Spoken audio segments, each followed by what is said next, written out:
The Security Response Force is an elite proprietary federal guard force that is tactically skilled, professional, and vigilant.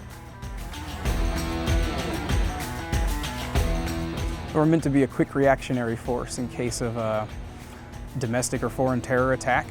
This is not just a little security guard thing. We're actually out here making sure we can deal with the situation if it arises. So a proprietary federal guard force, they can bring so much more to bear at a reasonable price point than a contract guard force, and they can provide defense to the facility that's both robust but also flexible.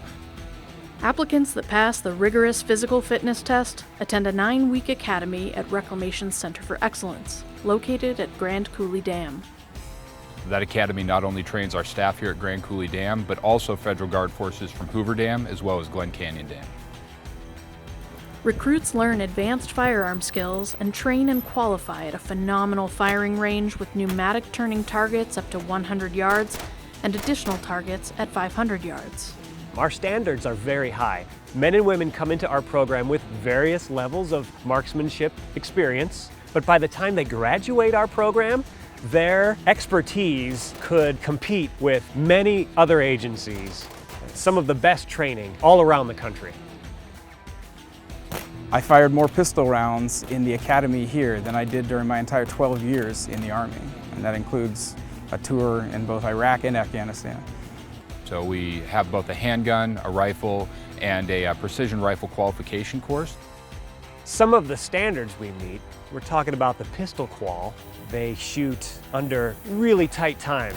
1 round from the 3-yard line in 1.25 seconds. 2 rounds in 1.5 seconds. As we move back, they get more time, but we still have 15 rounds that they're firing from standing, kneeling, and prone from the 50-yard line in a 100-round qualification. But also keeping your body fit to be able to prepare, because it's one thing that you can shoot great on a static range, but are you fit enough to run to the fight, to rescue your buddy, and then also be able to actively engage the threat?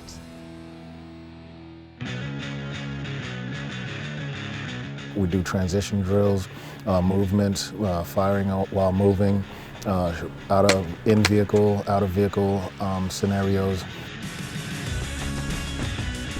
The Academy also focuses on physical fitness and a wide range of control tactics. In our academies, we'll put them through daily, rigorous workouts where they're doing a circuit, moving around the mat room with punches and strikes and mountain climbers.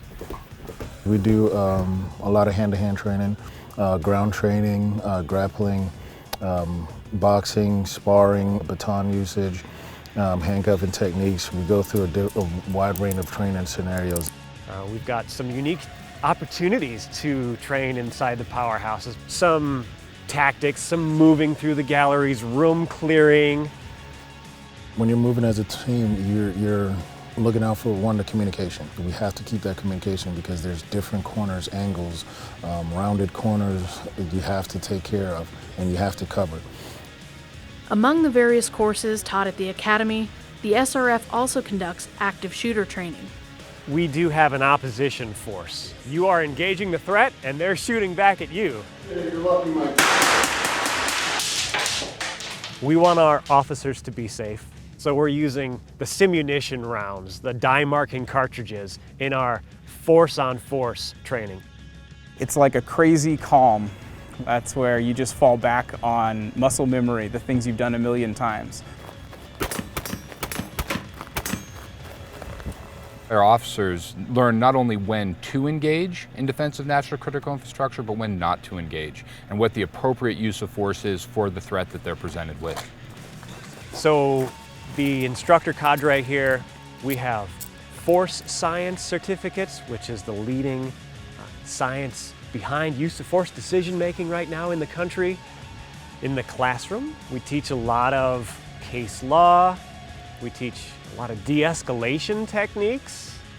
It's not always about just guns blazing or how well I can place my rounds on target. It's, all right, I might have somebody that I just need to talk to. They just might need to communicate with someone. Where your buddy is as well.